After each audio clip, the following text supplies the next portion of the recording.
Bonjour à tous et bienvenue sur ma chaîne, moi c'est Marie. Il y a un petit moment j'ai fait une vidéo sur mes livres préférés et je sais pas pourquoi, c'était un peu un hasard, j'avais choisi des livres que j'avais lus uniquement quand j'étais au collège et je me suis dit que ce serait fun de faire une partie 2 en me concentrant sur les livres que j'ai lus au lycée parce que j'ai quand même eu des très bonnes découvertes livresques au lycée et je pense que je ferai une troisième et dernière partie pour vous présenter mes livres préférés de quand j'étais enfant, parce que je me dis que ça peut être sympa. Mais voilà, donc aujourd'hui on va se concentrer sur ma période du lycée. Pour moi le lycée a duré 4 ans parce que j'ai fait seconde, première, année de césure, terminale. Pendant cette année de césure où j'ai habité en Inde et j'ai appris l'anglais, j'ai lu aussi pas mal de choses, donc je vais vous parler un peu de toutes mes lectures et des lectures qui m'ont marqué durant ces 4 années de lycée. Cela étant dit, eh bien allons-y gaiement parce que j'ai beaucoup de choses à vous présenter. Alors, dans mes années lycée, je crois que le livre qui m'a le plus marqué,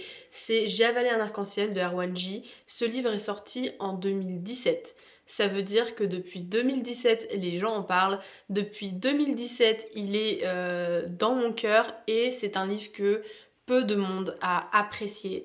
J'arrive après la bataille, hein, mais je voulais vous parler de ce livre et de ce que les gens en ont dit parce que c'est un livre qui m'a marqué et où vraiment je me suis reconnue dans le personnage principal. Ici, on suit Capucine qui est franco-américaine.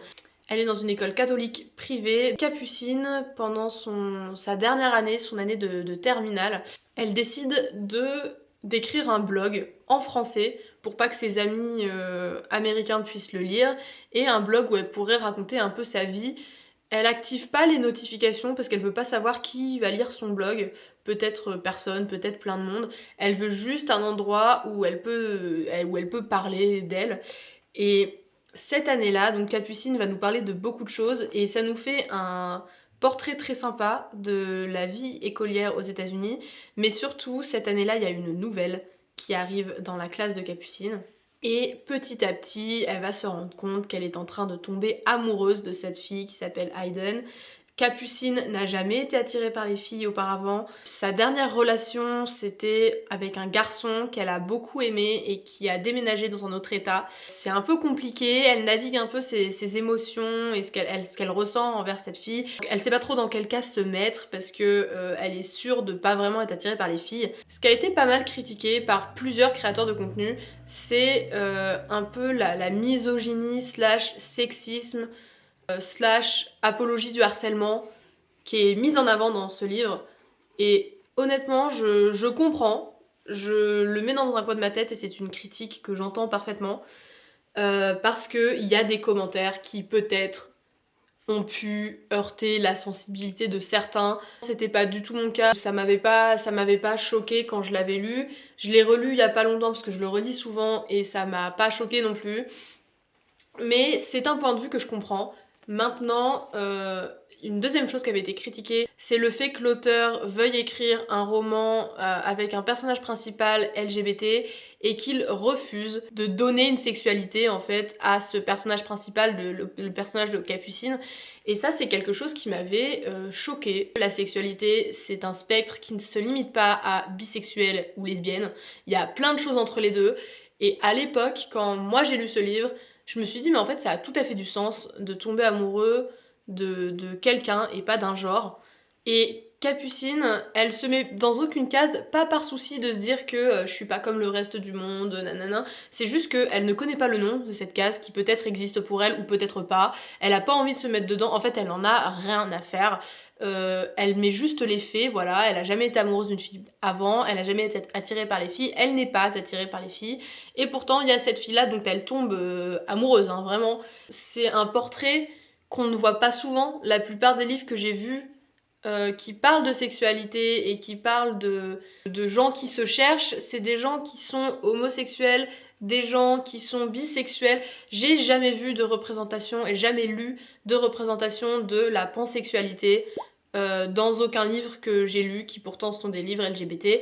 Je trouve que ce livre a parfaitement sa place parce que il donne un portrait d'un personnage sans le mettre dans une case, sans qu'il y ait de conclusion de eh ben voilà, en fait, je suis ça. Moi, je trouve qu'il mérite les prix qu'il a reçus, qu'il mérite la hype qu'il a reçue aussi, parce que je suis pas la seule à avoir apprécié ce livre.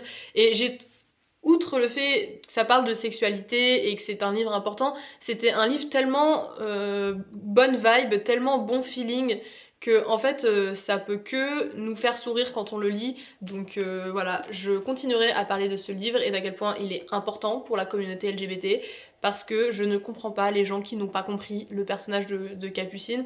Ça montre aussi très bien la propre intolérance qu'il y a au sein d'une même communauté. Enfin bref, j'arrête parce que sinon je vais passer toute la vidéo sur ce livre. Je pense que je devrais lui consacrer une vidéo spéciale. Ensuite, parce qu'il faut bien inclure un classique dans cette vidéo, j'ai lu quand j'étais, je crois, en seconde, Les Liaisons dangereuses de Choderlos de Laclos.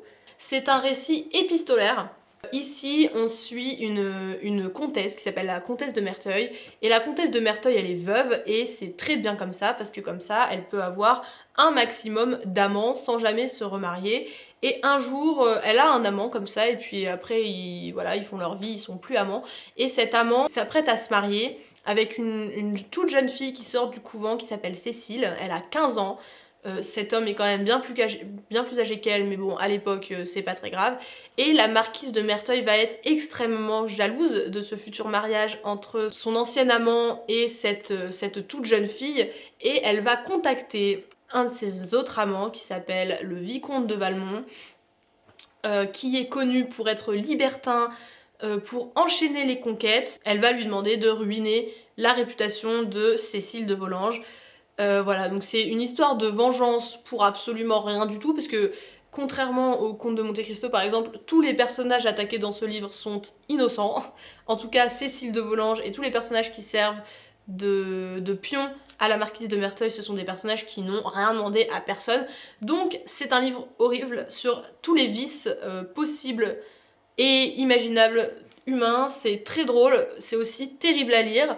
Je sais qu'il y a des adaptations cinématographiques que j'ai vues et qui étaient tout aussi incroyables que le livre.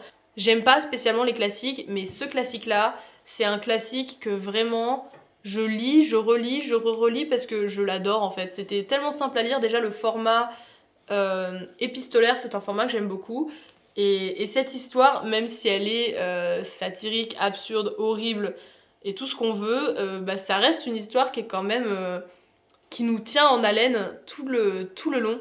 Et ce que j'aime bien, c'est que je l'ai lu, alors la première fois quand j'étais au lycée, j'avais donc 15-16 ans. Je l'ai relu en 2023, enfin assez récemment quand même. À l'époque, quand je l'avais lu et que j'étais au lycée, il y a des relations entre des personnages qui m'avaient pas choquée du tout alors qu'elles sont choquantes. Il y a certaines situations où je me suis dit mais trop mignons, ils sont amoureux, alors que c'est un livre hyper problématique où l'amour n'a aucunement sa place et à aucun moment l'amour n'est mentionné, ou en tout cas pas l'amour dans le sens où on l'entend. Et c'est vraiment pas une image de l'amour qui est normale, mais vraiment pas. Et à l'époque ça m'avait pas choqué, et en le relisant là récemment je me rends compte à quel point c'était choquant en fait. C'est pour ça qu'il faut relire les livres qu'on a déjà lus pour se rendre compte d'à quel point nos points de vue peuvent changer. Ensuite, j'étais arrivée un peu après la bataille pour ce livre, j'ai lu Les Fiancés de l'hiver. Il s'agit de la saga La Passe-Miroir de Christelle Dabos, le livre qui a remporté le prix premier roman organisé par Gallimard et Télérama en 2013, je crois. Je crois que c'est la première gagnante de ce concours quand le concours a été mis en place. Tout le monde connaît ce livre. Tout le monde l'a déjà vu, il est dans les librairies depuis des années, il est toujours aussi apprécié, toujours aussi lu. Pour ceux qui ne connaissent pas, dans cette histoire, on suit Ophélie qui habite sur une arche. La spécificité de cette arche, c'est que les objets ont une âme, et Ophélie, elle peut faire plusieurs choses. Elle est capable de lire le passé des objets, et elle peut aussi voyager à travers les miroirs. Elle a sa petite vie tranquillement, jusqu'au jour où on la marie avec un habitant d'une arche du Nord très lointaine dont elle sait très peu de choses, et elle ne peut pas refuser ce mariage comme elle a déjà refusé les deux précédents. Elle va petit à petit devenir le pion d'un complot qu'elle ne comprend pas vraiment au début, et c'est une saga qui est géniale. Voilà, j'ai pas grand chose à en dire, mis à part que c'était un très bon moment passé en compagnie d'Ophélie et et de tous les autres personnages de ce livre. Christelle Dabos est talentueuse, le monde qu'elle a créé, c'est un monde qui est précis, qui est original, qui est particulier, qui est très bien mis en place. Ce que j'aime beaucoup, c'est que Ophélie, c'est quand même un personnage, c'est une héroïne qui n'a pas du tout l'étoffe d'une héroïne. Et pourtant, Ophélie, elle est quand même incroyablement badass, mais de sa propre façon. C'était une saga qui était mais folle à lire, vraiment une épopée incroyable. Je sais que le tome 4, il y a des avis mitigés, c'est le dernier tome, le tome qui clôture cette saga. Beaucoup de gens ont des avis mitigés sur cette fin. Personnellement, moi ça m'avait pas choqué du tout, j'étais très contente de cette fin qui avait satisfait tous mes besoins de lectrice et qui avait quand même réussi à me surprendre. Donc voilà, parfois nos livres préférés, c'est pas forcément les livres qui nous marquent et qui nous changent, c'est aussi des très très bons moments passés en compagnie d'un personnage particulier, et là c'était vraiment le cas de ce livre. On passe au livre que j'ai lu en Inde. J'ai très peu lu en Inde pour la simple et bonne raison que j'avais autre chose à faire. Beaucoup de choses à découvrir, beaucoup de choses à voir, beaucoup de lieux à visiter, beaucoup de gens à qui parler. Donc j'ai très peu lu en Inde. Enfin, j'ai très peu lu. J'ai lu beaucoup, mais j'ai lu des choses qui étaient très légères. J'ai lu des livres pour enfants, j'ai lu des albums, j'ai lu des contes de fées. Donc voilà, j'ai pas lu des choses incroyablement compliquées non plus. Je vous en ai déjà parlé, j'ai trouvé la saga du royaume de la fantaisie de Geronimo Stilton. C'est des livres que je lisais quand j'étais petite. Donc j'ai relu ce tome 1, ça n'a rien changé à ma vie puisque comme je connaissais déjà en anglais, enfin en français, j'ai rien appris. Par contre, en français, les autres tomes de cette saga ne sont jamais sortis. Il existe le tome 2, je crois, mais à l'époque où moi je le lisais, où moi j'étais petite, il n'y avait pas du tout toute la série, alors que en anglais, je crois qu'il y en a peut-être 15 ou 16. Et ben je les ai tous lus. Donc voilà, ce livre-là, c'est un livre qui m'a appris beaucoup quand j'étais petite sur l'amitié, sur les relations entre certaines personnes et tout ça. Et c'est un livre qui m'a aussi appris beaucoup quand j'étais en Inde sur le langage. C'est le livre grâce auquel je peux maintenant lire et écrire dans une autre langue. Et pour ça, il aura toujours une place spéciale dans mon cœur. Pour ceux qui ne connaissent pas, Geronimo Stilton est une souris qui dirige la Gazette du Sorcier, pas du tout.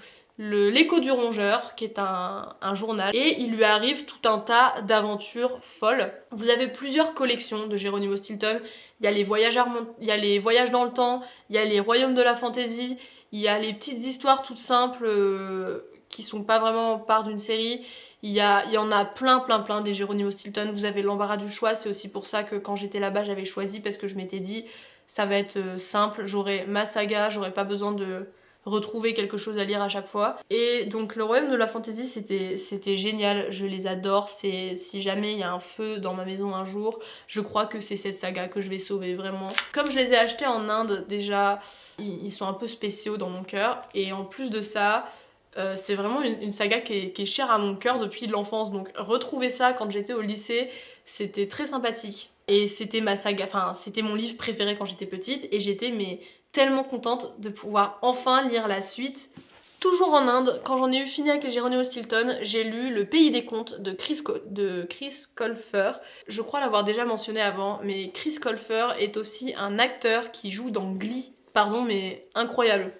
Ici on suit deux jumeaux, Alex et Connor, qui vont un jour se retrouver dans le pays des contes, c'est-à-dire le pays où on retrouve tous les personnages de contes de fées. C'est très bien, il y a 5 tomes, et c'était incroyable de lire cette série. C'est une des premières séries série roman que j'ai réussi à lire en anglais en comprenant vraiment tout ce qui se passait. Encore une fois, je pense que cette série est chère à mon cœur parce que c'est une série qui fait partie de mon apprentissage de la langue anglaise, et qui du coup a aussi marqué mon année quand j'étais en Inde, parce que quand j'avais un peu de temps, je les lisais là-bas. Je l'ai commencé en Inde, je l'ai lu jusqu'au 4e tome quand j'étais en Inde, et je l'ai terminé en France quand je suis rentrée, et je veux la relire parce que j'avais adoré cette série. Et je vais terminer cette vidéo par un livre qui m'a marqué après mon retour d'Inde quand j'étais en terminale. C'est un livre que j'ai lu en français qui m'a fait découvrir mon autrice préférée qui s'appelle Tahereh Mafi. Je parle bien évidemment du Pays de l'ailleurs. Tout le monde connaît Tahereh Mafi pour la série Shatter Me, ou alors pour tous les autres livres qu'elle a publiés, mais principalement pour la série Shatter Me. Personne ne connaît cette pépite. Et pourtant, je crois que c'est son œuvre la plus belle. Ici, on suit Alice qui est complètement blanche des pieds à la tête dans un pays où la couleur reflète votre niveau de magie. Ce qui veut dire que Alice n'a aucun pouvoir magique apparent puisqu'elle est complètement blanche. Et il y a chaque année un espèce de spectacle qui est organisé pour montrer ses talents. Suite à cette démonstration de talent, les jeunes se voient confier une tâche. Sauf que Alice, elle n'a pas de pouvoir magique. Donc aucune tâche ne lui sera confiée jusqu'au moment où une vieille connaissance qu'elle déteste et qui était à l'école avec elle quand elle était petite vient la voir et lui dit que il a besoin d'elle pour accomplir sa propre tâche. Alice va le suivre dans cette merveilleuse et incroyable aventure au pays de l'ailleurs. Et déjà, il y a des retournements de situation pour lesquels j'étais pas prête.